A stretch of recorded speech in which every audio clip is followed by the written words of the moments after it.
Bienvenidos al canal Tu Riñón y Tú. Mi nombre es Esmeralda Castillo, soy médico especialista en nefrología y el objetivo de este canal es explicarte de forma clara y veraz las distintas enfermedades que afectan al riñón.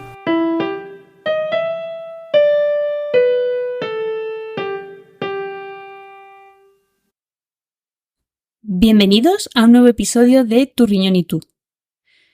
Hoy, como adelantamos en el episodio anterior, vamos a continuar con el tema de la enfermedad renal crónica avanzada.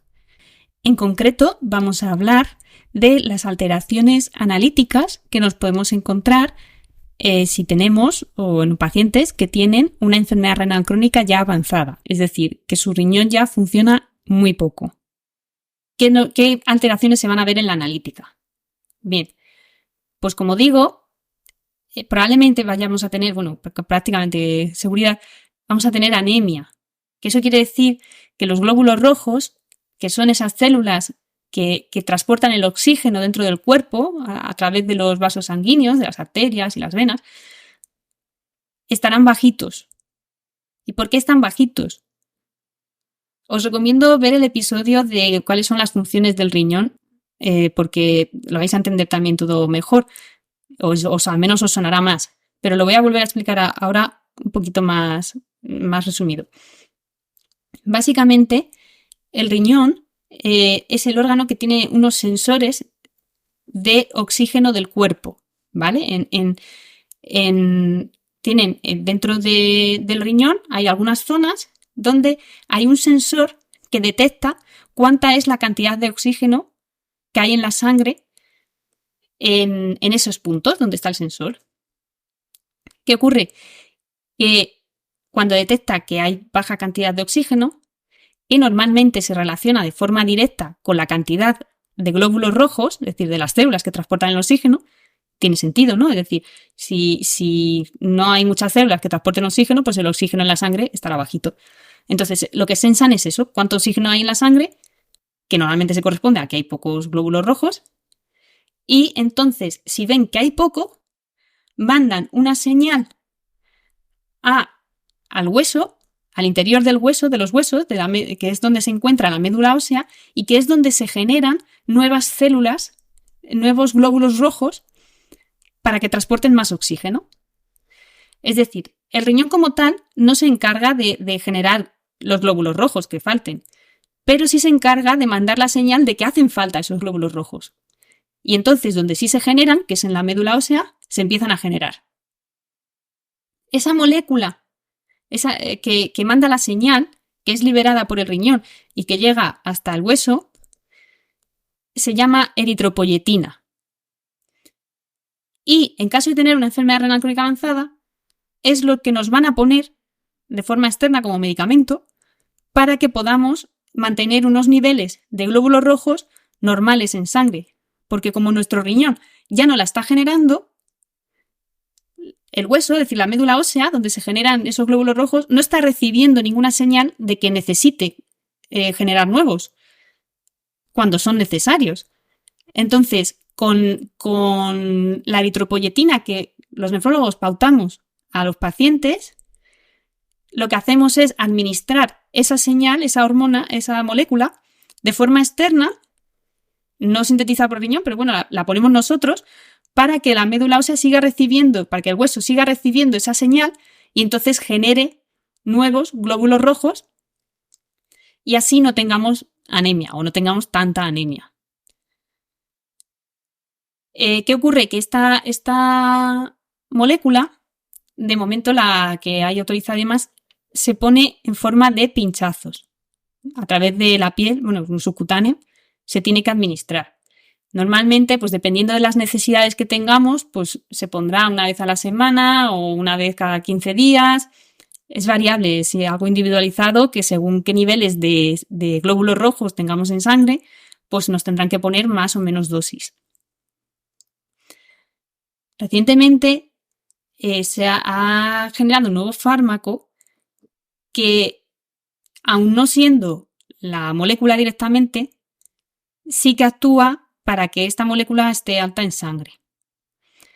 Es un fármaco que a día de hoy no está autorizado todavía en España. Sí que la Comisión Europea del Medicamento la ha autorizado porque en los estudios ha demostrado que al menos es no inferior a administrar la eritropoyetina que estamos comentando, pero en España aún no se ha autorizado, no está a la venta, digamos, porque está todavía pasando procesos y el posicionamiento por parte de la Agencia Española del Medicamento es que resulta igual de efectiva que lo que ya hay y pues no les parece que por el momento aporte nada nuevo, digamos.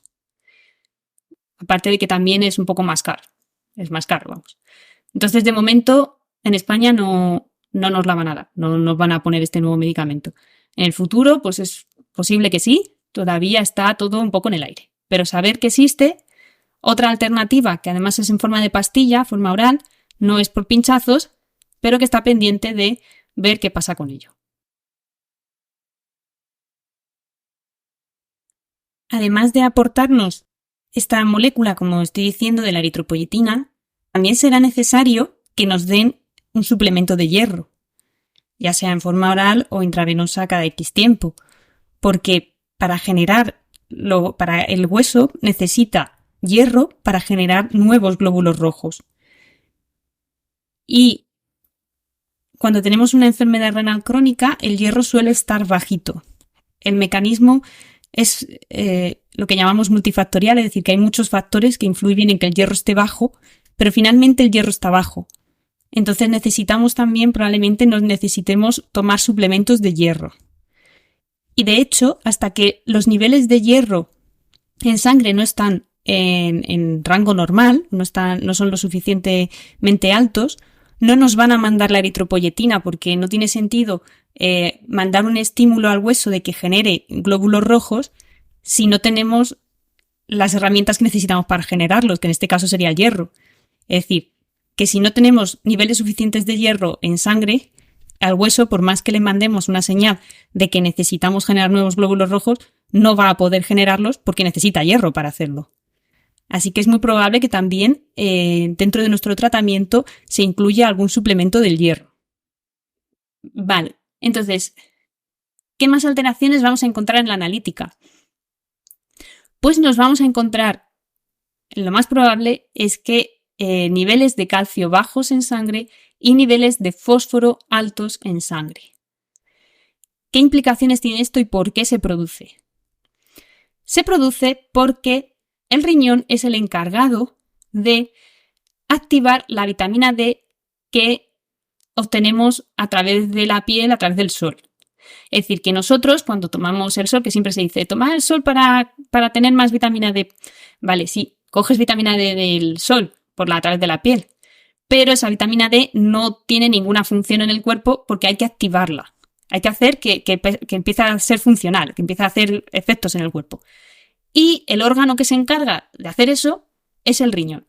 Es verdad que primero pasa por el hígado, es decir, esa vitamina D que absorbemos por la piel, primero pasa por el hígado, que es un órgano que está en el abdomen también, sufre un proceso y esa vitamina D que sale del hígado, una vez ha sufrido ese proceso, pues todavía tampoco funciona, no es activa del todo, no funciona del todo, y entonces tiene que pasar por el riñón y ya en el riñón vuelve a sufrir otro proceso por el que ya sí que es activa y entonces ya sí que ejerce sus funciones en el resto del cuerpo. La pregunta es, ¿cuáles son sus funciones? Pues su función principal es mantener los niveles de calcio en sangre dentro de un rango normal. ¿Y cómo consigue eso la vitamina D? Es decir, ¿cómo hace que los niveles de calcio estén normales en sangre? Pues normalmente aumenta la absorción de calcio de los alimentos que ingerimos a través del intestino. Y además evita que el riñón elimine calcio o disminuye la eliminación de calcio a través de la orina dentro del riñón. ¿Qué ocurre?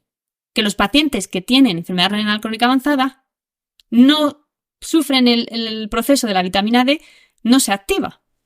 Y entonces, al no activarse, los niveles de calcio en sangre están bajos. ¿Y entonces qué pasa? Pues que el cuerpo tiene que buscar una manera de aumentar esos niveles de calcio en sangre. Busca alternativas. ¿Y cuál es la alternativa? Pues la alternativa, la forma más fácil, la fuente de calcio más grande que tenemos en el cuerpo es el hueso. Entonces lo que ocurre es que el hueso empieza como podríamos decir, a deshacerse.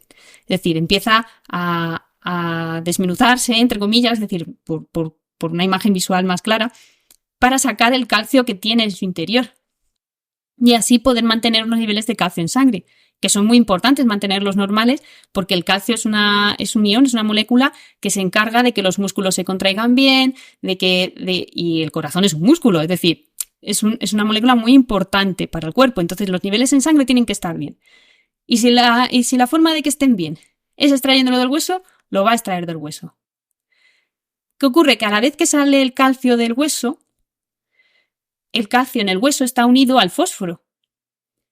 Y entonces también aumenta el fósforo en sangre. Y eso no nos viene tan bien. Porque el riñón ya no es capaz de eliminar el fósforo a través de la orina. Se esfuerza mucho en intentar eliminar el exceso que hay, pero no lo consigue. Y entonces, entre el fósforo que no es capaz de eliminar el riñón, de lo que comemos y demás, más el que está saliendo del hueso, junto con el calcio, hace que el fósforo en sangre esté muy alto. Y respecto al problema del calcio y el fósforo altos en sangre, es muy importante de controlar porque ambas moléculas juntas, cuando están circulando por la sangre en los vasos sanguíneos, se unen y si se pegan a la pared de los vasos sanguíneos, de las arterias, por donde circula la sangre, van a producir lo que se llama una calcificación de esos vasos, van a hacer que sean más rígidos y que no se puedan contraer y dilatar como se harían en condiciones normales. Entonces, si nuestras arterias están rígidas, pues tenemos más riesgo de tener algún evento como un ictus, como un infarto, porque la sangre, digamos que no circula con facilidad. Tiene una obstrucción producida por esa placa de calcio y fósforo que se ha formado en la pared para el paso de la sangre. Entonces, por eso también es muy importante mantener bien controladas las cifras de fósforo y de calcio en sangre. Es decir, ten en cuenta que esas dos moléculas juntas en el hueso están formando el hueso. Es decir, si juntamos esas mismas dos moléculas en la sangre, es como si empezaran a formar, no es así, pero parecido, como si formaran un poco de hueso pegado a las arterias, a los vasos. Entonces, eso lo tenemos que evitar lo máximo posible y la forma de evitarlo es intentando mantener los niveles en el mayor rango normal que nos permita, porque no podemos permitirnos mantener mucho tiempo en la sangre esas dos moléculas alteradas, porque cuanto más tiempo las mantengamos así, más se va a calcificar los vasos de la sangre y más riesgo va a tener esa persona de tener alguno de los que llamamos eventos cardiovasculares, que son, pues eso, el ictus, posibles infartos. Hay que tenerlos muy vigilados en ese aspecto. Por eso a los pacientes que tienen enfermedad renal crónica avanzada les decimos siempre que coman bajo en fósforo, para que al menos la cantidad de fósforo que pueda venir de la dieta pues sea la menor posible. Sobre la dieta baja en fósforo haremos un episodio especial para ver exactamente cómo hacerla de la forma más rentable posible, ¿vale? Entonces, ¿cómo solucionamos este problema? Y entonces, ¿qué vamos a hacer para solucionar el problema del fósforo? Pues para solucionar el problema del fósforo lo que damos es una medicación que se llama quelante del fósforo y que se toma por la boca y que lo que hace, junto con las comidas, y que lo que hace, el objetivo de ese medicamento es que las moléculas de fósforo que hay en los alimentos se queden pegadas a esa pastilla que hemos comido y entonces no sean absorbidas por el cuerpo. Y entonces, pues cuando hagamos de vientre, con las heces, pues se vaya ese fósforo que hemos comido. Ese es el objetivo de los quelantes de fósforo. Ahí hay otros fármacos, pero que ya se suelen dar estando en diálisis, que también pueden reducir los niveles de fósforo en sangre. y que tienen un mecanismo más complejo. Esto lo podemos hablar, si no en otros episodios más adelante, relacionados también un poco con la diálisis. Pero en principio, normalmente también la diálisis disminuye los niveles de fósforo porque la estamos dializando. Entonces, a veces los niveles de fósforo es algo muy difícil de controlar en realidad. ¿Y qué vamos a hacer para subir los niveles de calcio? Porque claro, hemos dicho cómo controlar un poco los niveles de fósforo en sangre, que es con estos quelantes y eventualmente pues a lo mejor la diálisis y otros fármacos ya más orientados en la diálisis. Pero para subir el calcio, ¿qué hacemos? ¿Damos calcio? Bueno, pues se ha visto que dar calcio no deberíamos darlo, porque podemos hacer un efecto, no rebote, pero al final podemos acabar calcificando más a los pacientes.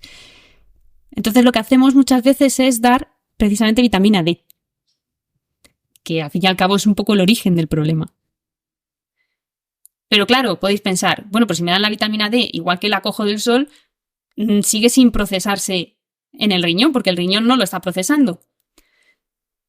Pues se da parcialmente procesada, se da un poco como saldría del hígado. Eso es verdad. Y es que esa vitamina D, ese tipo de vitamina D, tiene un poquito de función y algo hace. Pero aún así es verdad que es posible que nos tengan que dar la vitamina D ya activa del todo. Es decir, la que ya sí que sería la molécula resultante de vitamina D de haber pasado por el riñón también. Y eso también es probable que nos lo den como tratamiento. ¿Y qué más alteraciones podemos encontrarnos en la analítica? Bueno, puede ser que tengamos los niveles de potasio, que es otro ion del cuerpo, un poco elevados porque el riñón también se encarga de eliminarlos. Y además tenemos un desequilibrio también en nuestro pH, que es... Bueno, el pH es un poco difícil de definir, pero a efectos prácticos sería como si las células en el ambiente en el que están, ese líquido en el que están, tuviera que estar a X temperatura. No es exactamente la temperatura del pH, porque de hecho también tienen que estar a una temperatura concreta, pero el concepto es parecido. Es decir, las células tienen que estar en un equilibrio de pH, es decir, entre un rango de pH concreto, que sería como la temperatura a la que el ser humano, por ejemplo, tiene que estar. Por hacer el símil, me refiero. Entonces, imaginemos que las células, por ejemplo, tienen que estar entre 20 y entre 25 y 35 grados de temperatura para estar en una situación ideal, pues el pH tienen que estar en un pH entre 7,35 y 7,45 para estar en una situación ideal. Como digo, no es exactamente eso, pero es para que os hagáis una idea. Fuera de ese pH, de ese rango de pH, las células empiezan a trabajar peor, porque siguiendo el símil de la temperatura, o están muy frías o están muy calientes. Entonces, cuando tenemos enfermedad renal, tendemos a tener el pH bajo, a tenerlo más bajo de lo que nos correspondería, o tendiendo a la baja. Y eso se le llama acidosis. Es decir, igual que con la temperatura, cuando está baja decimos que tenemos frío, y cuando está alta tenemos calor, pues con el pH, cuando está bajo decimos que tenemos acidosis, y cuando está alto decimos que tenemos alcalosis. Por tanto, los pacientes con enfermedad renal, como tienen tendencia a tener el pH bajo, por todas las toxinas que se están acumulando, que es lo que hacen que lo bajen, necesitamos tomar algo que nos suba ese pH, es decir, que nos suba como esa temperatura, entre comillas. Y ese algo es bicarbonato, porque el bicarbonato lo que hace es lo contrario, subir el pH, hacer que como que tengamos más calor, es decir, subir la temperatura, usando el símil, como digo.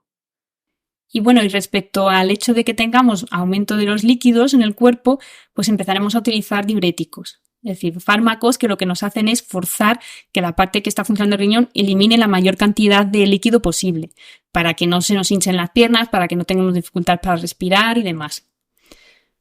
Todo esto al final, como digo, si estas medidas de tratamiento, que son como pequeños parches, no funcionan, pues tendremos que acabar ya recibiendo diálisis para ayudarnos como herramienta accesoria para ayudarnos también a controlar todos estos factores. Aun estando en diálisis, bueno, ya lo explicaré en concreto en el episodio de diálisis, pero vamos a tener todavía que necesitar alguno de estos fármacos, pero a otros los podremos retirar. Entonces yo creo que por hoy vamos a dejarlo aquí y en el próximo episodio hablaremos de cuándo se comienza diálisis. Cuándo es el momento en el que ya tenemos una enfermedad renal crónica ya tan avanzada que nos dicen, ahora tenemos que ya empezar diálisis sí o sí. Para entonces probablemente ya nos hayan preparado y nos hayan contado más cosas, pero hablaremos de ello en el próximo episodio. Espero que lo hayáis entendido, que os haya gustado y cualquier duda podéis dejarla en los comentarios. Nos vemos en el próximo episodio. Muchas gracias. Hasta aquí el capítulo de hoy. Si te ha gustado, por favor, házmelo saber dando a like.